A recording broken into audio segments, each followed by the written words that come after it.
In the middle of a government shutdown and an economic meltdown, Donald Trump, the guy once billed as the no new wars president, is pushing the U.S. to the brink of an overseas war. We told you yesterday about a report the U.S. military had prepared lists of potential targets to strike inside Venezuela, military sites in Venezuela. Today, sources tell the Miami Herald that strikes on those targets are imminent and could come at any moment to stop a drug trafficking cartel allegedly run by Venezuelan President Nicolas Maduro, although more on that in a second. One that U.S. officials say exports around 500 tons of cocaine yearly, split between Europe and the United States. You might say, wait a second, cocaine? I mean, it's a bad drug, but that's not what Trump officials have been telling us to worry about.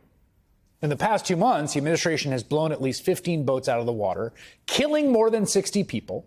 And Trump has said they were shipping deadly fentanyl to the U.S. without offering a shred of proof to the public or to Congress, as the law requires. That never made sense. Experts have said nearly all the fentanyl in the U.S. comes over land through Mexico. And instead of boarding those vessels in the Caribbean they've been targeting, confirming if they're traffickers, building cases against them, gathering intelligence on their routes and bosses, they're just blowing them to smithereens out of the water and killing just about everyone on board. Now, amid a massive American naval buildup in the Caribbean East Pacific, it appears to be about cocaine and land strikes and regime change in a foreign country, something Trump teased repeatedly last week. And we will hit them very hard when they come in by land. And they haven't experienced that yet, but now we're totally prepared to do that. The land is going to be next. And we may go to the Senate, we may go to the Congress and tell them about it. But I can't imagine they'd have any problem with it. I think, in fact, while we're here, I think it's a good idea, Pete. You go to Congress, you tell them about it. What are they going to do? Say, gee, we don't want to stop drugs pouring in? Okay, so big talk, dangerous talk. Today, after the Miami Herald reported that land strikes in Venezuela are imminent, Trump seemed to soften his tone. Do you have any questions? There are reports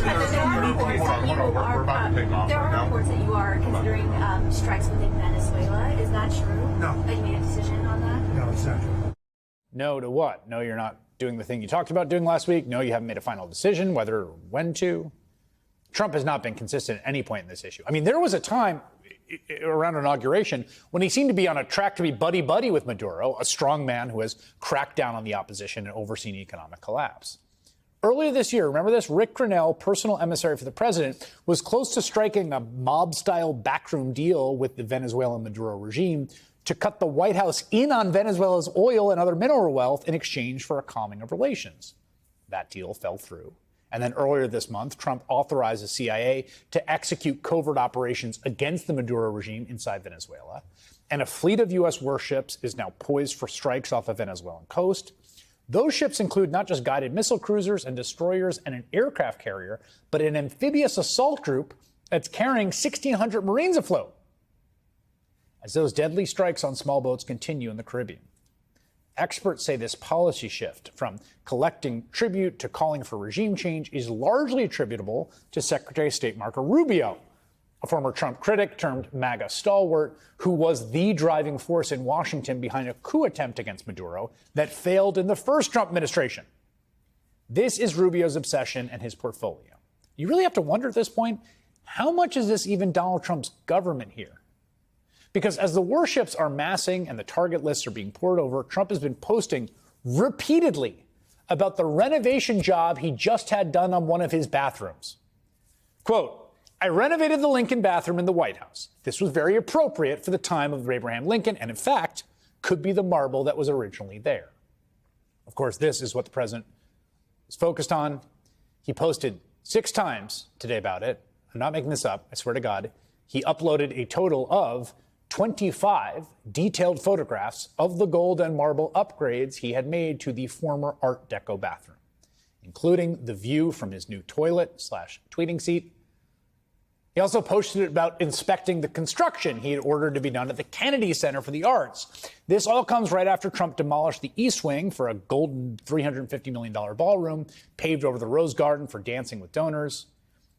It sort of seems like maybe this guy is just immersing himself in redecorating projects and overseas parties in his honor, while Stephen Miller builds a secret police force and Russ Vought illegally seizes control of all government spending, and Marco Rubio plans a military adventure in Venezuela. Certainly appears that the regime change faction has won their battle within the administration, And we are now in a campaign of extrajudicial killing of civilians and alleged drug traffickers, although, again, no proof seems to exist. While the CIA is inside Venezuela, a carrier is parked off the coast and target lists are readied. I mean, this is either a big bluff to get the Maduro government to collapse, go away, Maduro to flee, or it's a prelude to war. And all of this without a scintilla of congressional authorization, not even the whiff of a plausible case there's any real threat to the U.S. They don't need Congress or voters to get in the way of their own pet project, claiming the power to kill, arrest, or oust anyone they want, anytime they want. David Rhodes, a national security reporter for MSNBC, and he joins me now. It's good to have you here. Thank you. You've been reporting on this story. So first, just to start with, what your sense from your reporting is of where this stands right now.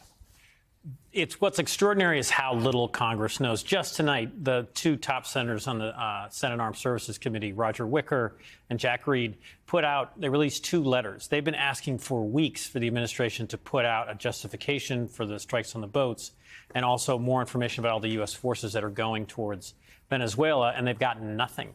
A rare moment of bipartisan action against Trump. Nothing. Nothing. No information, nothing at all. So it's extraordinary. You mentioned regime change. In 2003, when George W. Bush invaded Iraq, he addressed Congress. There were hearings, and there was a vote authorizing the use of force that won in both chambers, obviously.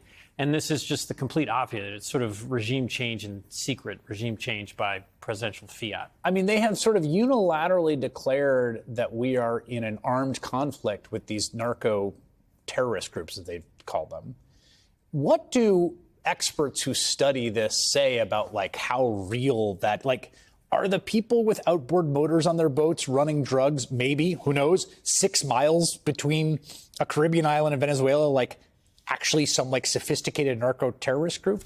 They could be. I spoke to a mother of one of the men who's missing.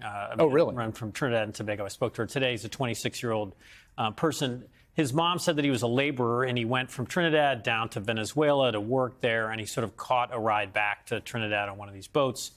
He's been missing for 18 days. She has no information about where he is, and it's just she's incredibly frustrated. And she's sort of asking for this to stop. But we don't know what's happening. We don't know who these people are, and that's what's so unusual about it. In terms of the broader strategy, it's whack-a-mole. It's a sense that if you take out the boats, it will move to airplanes. It will eventually move on land. And you're not going to be able, it's just a basic question. If it's about drugs, what is the comprehensive sweeping strategy to stop this?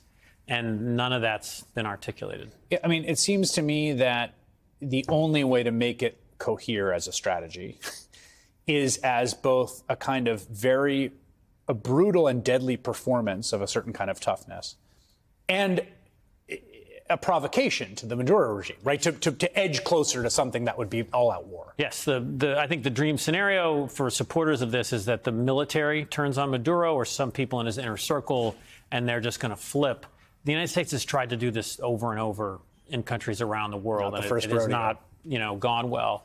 And the administration is also arguing that the military is sort of involved in the trafficking. These stories that came out in the Wall Street Journal and the Miami Herald talked about, well, we're going to hit Venezuelan military bases because they're using them to traffic drugs. Again, I spoke to a congressional aide on this afternoon.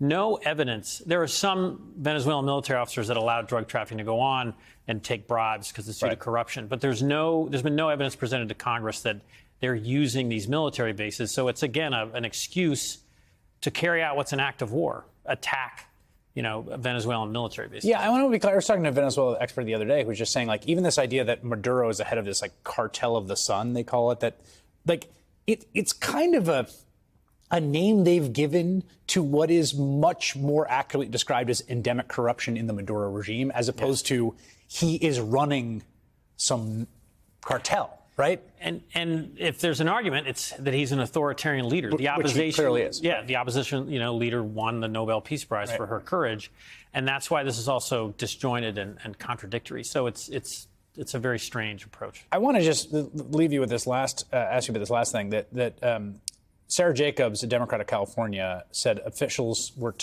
briefing her, conceded the administration did not know the identities of all the individuals who were killed in the strikes. That seems pretty significant to me.